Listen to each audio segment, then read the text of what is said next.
Okay, so I almost want to say pegging your sense of safety onto somebody else. But I feel like you admire this person, you look up to this person, you feel safe there. You feel like you and them have a common purpose. But I do sense this is the month where you're going to have to really reassess, what is really my safety net? It shouldn't come from other people. It should come internally. And the safety net, like I said, the foundation, the safety net is going to come from having that own space that you can call your own, where you can decompress, where you can feel safe. And then once you have that, all the other areas of your life will start to stabilize and will bring that sense of safety and security for you. Okay, so let's talk about the spread. The two cards that, came out at the very beginning of the spread looks really, really good. But I'm trying to pick up as well other areas that might be a little bit more tenuous that you have to contend with. And I feel it's relationship oriented. So let me just talk first of all about this, and then, find a segue into the next the next area of your life. This is a new job. Scorpio got a card that is very similar, but, it showed up in the upright position.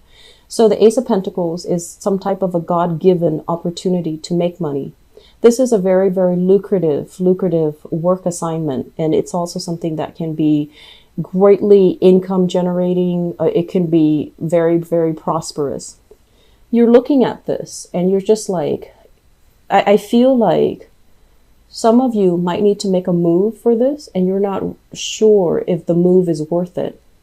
And then some of you are kind of like toying with the idea of, self-employment, thinking like, do I really want to take this job? This seems to me like a regular 9-to-5 job. Okay. It doesn't feel to me like it's an entrepreneurial endeavor. It feels to me like you're working under somebody else. And so you're kind of deciding, I'm safe where I am right now. There's a lot of money. I get along with everybody there. Everyone there is ambitious. They're on the same page. They want to collaborate and work with one another. So there is stability and harmony in the current work environment, where you might be working with like coworkers that are all different nationalities, all different age groups.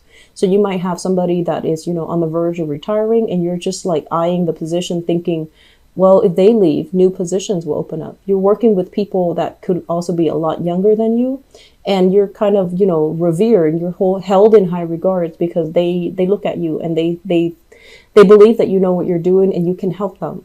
So I feel like it's a very dynamic environment across it feels like there are a lot of different age groups. It's like a broad spectrum in age, a broad spectrum in ethnicities. It's also a very, very busy, fun, dynamic environment where the days go by really fast. And you like that. You like a place that is, if it's something too stable, it tends to be boring. So you gravitate towards environment that is a little bit more fun, dynamic, fast paced, because you don't want to be stuck feeling bored. So in this current environment, you feel like, oh, there's a lot to do. I'm still learning. So I'm not sure if I'm ready to shift gears just yet. But this is coming in regardless, okay? And I sense this for you guys in the mid-month reading in the October timeframe. And I feel like for those of you who are a little bit behind the, either you're born in, the late decan of Aquarius, you're dealing with this now where you have new opportunities, and the opportunity has a lot of growth and a lot more prosperity. And so you're trying to kind of like make a quick getaway. Like, how do I do this gracefully? How do I not disappoint all the people that I've been working with? How do I just cut ties and, bounce, get out of there gracefully without having to talk to my manager, my supervisor? How do I just get out gracefully, make a graceful exit? So some of you are toying with this idea. And I feel some of you are just, you're not really sure if this is the right decision. And so it seems like there's a lot at stake. It seems as if, there's a lot of fears here. The Strength card is more about, emotional and physical resilience, okay? It's about speaking your truth. It's about not cowering in the face of danger or in the face of fear. So I feel that the best policy is honesty, and the best policy is to be very forthcoming and righteous when it comes to our intentions. So I do feel many of you are going to be shifting gears, and it looks really good. And I feel that, you know, this phase where you've been going on the job interviews, trying to impress people, and feeling very empty-handed, feeling almost as if you're settling or you're selling yourself short, feeling like you had to take a job because of, you know, security reasons, rather than a job that really inspires you, that really motivates you to get out of bed every morning. I feel like that phase is over, because you have something really phenomenally amazing coming into the picture. I'm also sensing as well, let me talk about the relationship sector. So I have here a fire sign. So this is a Sagittarius, an Aries, or a Leo, sun, moon, or rising. And this energy is kind of like somebody delivering bad news, okay? It's a messenger energy. And what I'm feeling is, I feel, first of all, you're dealing with somebody that might require a lot more attention and a lot more of your time. Okay, so they can come out as this energy of a fire sign, where they want more from you. They want to know that you care about them. They need a lot more attention. They need a lot more of your time, and they're wondering where you've been. You've been busy working. You've been busy building your empire, building wealth, and you have a lot of things here that you're taking care of. And I feel like some of you are just kind of physically tired. This is a house move. Some of you have been doing this where you're jumping from place to place. You're trying to gather everything from one place to the next. And so you're neglecting your relationships. And I feel like you just don't have the time. And so this person is coming into the picture, kind of nudging you like, hey, look at me. Where have you been? Are you with somebody else, or are you, just caught up with life? And where do I fit in your life? And that's a really good question, because I feel like some of you are also wondering, is this relationship viable? Are they still a permanent fixture in my life? Am I outgrowing the relationship? I feel honestly some of you are outgrowing the relationship.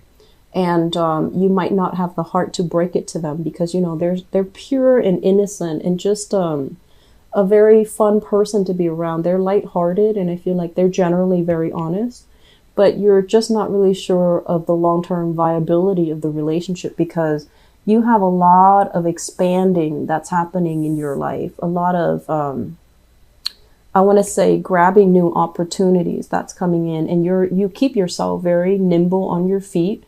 And when opportunities come in, you always go with the new for some reason for Aquarius, that novelty concept.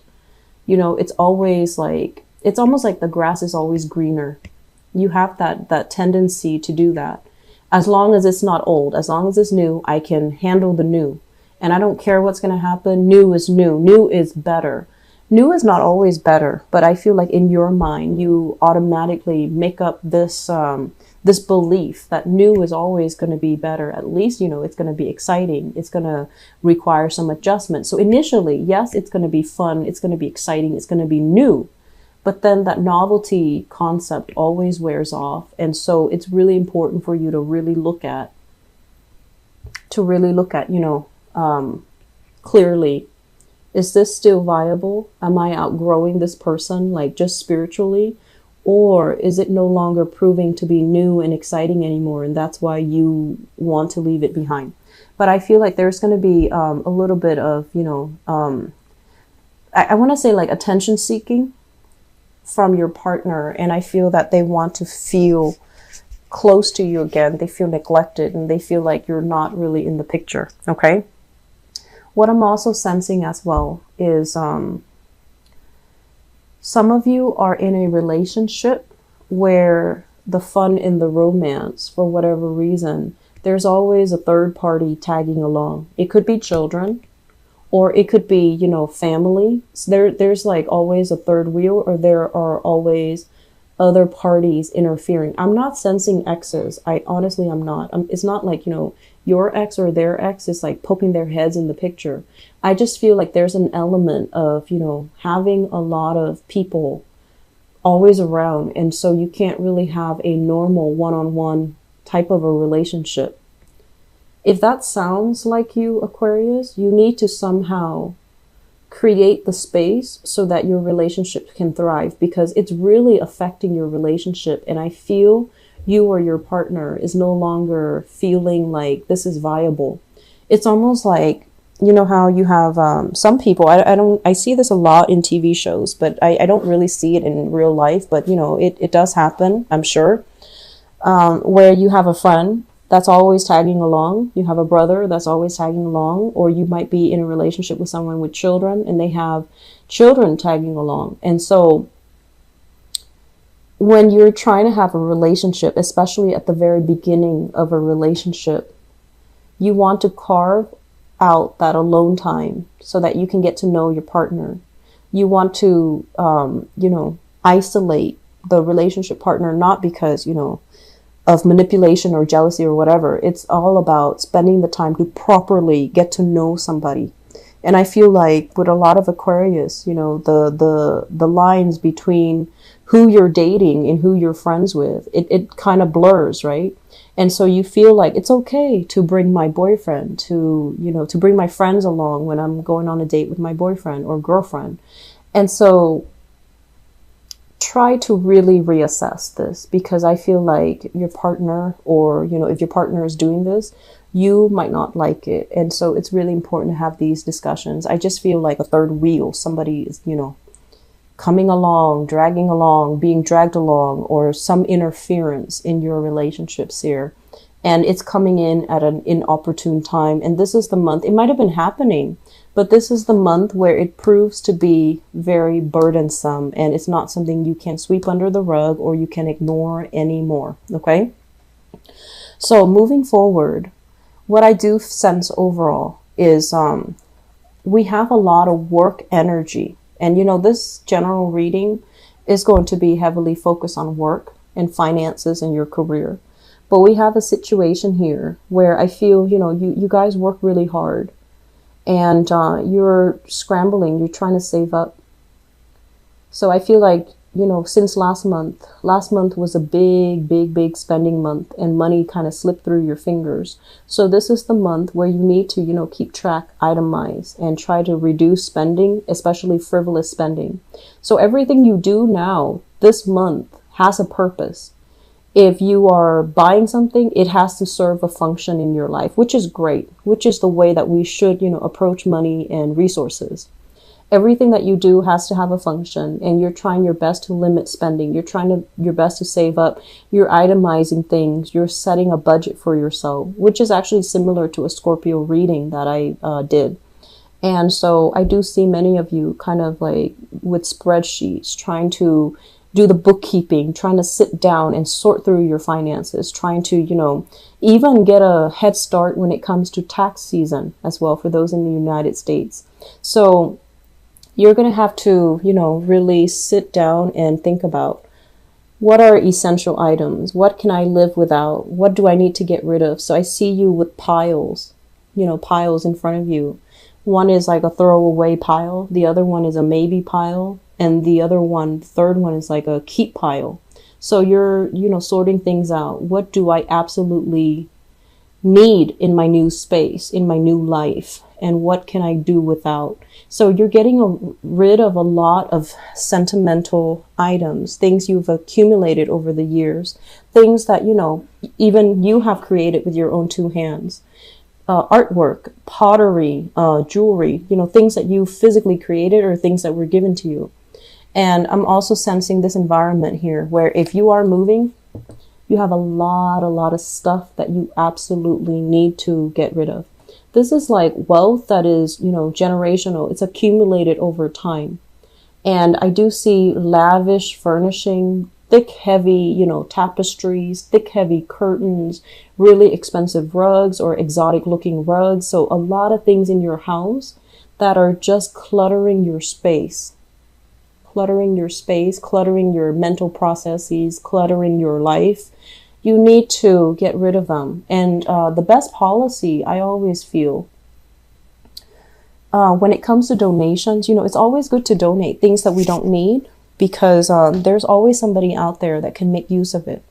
But there's no point in donating scraps, right? Things that you absolutely hate or things that are no longer functional, like a torn piece of clothing.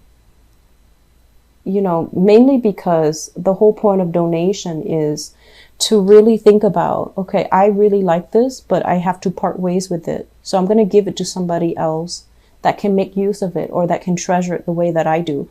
That is the mentality that you're supposed to take when it comes to donations. It's not about giving away, you know, your trash. It's about giving away things that you still hang on to for whatever emotional reasons. But now you can finally come to a point where you can get rid of it because it's going to serve its function and its purpose in somebody else's life, somebody that needs it. So a lot of trips taken to Goodwill, a lot of trips taken, you know, to donation centers. That's in store for you. Make sure your car is fully, you know, stocked and make sure your car is fully gassed up, okay?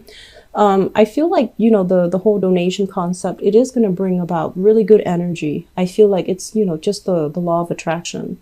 You give and you should also, if you give back, you will also get that blessing back to you tenfold, okay? So I do feel many of you try to part ways with some things because you're carrying a very, very heavy load. And if you can unburden yourself, it's going to feel so much better and so much lighter. I'm also sensing, you know, if you're going into a house situation and there are a lot of people, it's going to feel like you're not really home and you're going to make a move again. So try to do it right the first time so that you don't have to do it again. And we do have a Mercury retrograde cycle. I believe it starts on December 2nd. And so if you're making a move, try to do it this month. Okay, try to do it at the latest, you know, by the end of November, so that you're not carrying that new energy into the next month. And during Mercury retrograde cycles, you will misplace items, you will lose things, or the home that you thought you wanted or the job that you thought you wanted is going to be below expectations, okay? So I'm going to leave you guys with that. Money looks very, very good, and you're definitely curbing your spending, which is great. I do see new jobs. I do see as well, many of you, I just feel like, you know, needing to stand up for yourself, needing to, you know, face your fears head on and don't shy away from conflict. Don't recoil, okay? And at the same time, gather your thoughts so that you are speaking in a way where it shows you're the person in authority, okay? So don't let other people dictate the narrative. Take charge of the situation, speak loudly and firmly.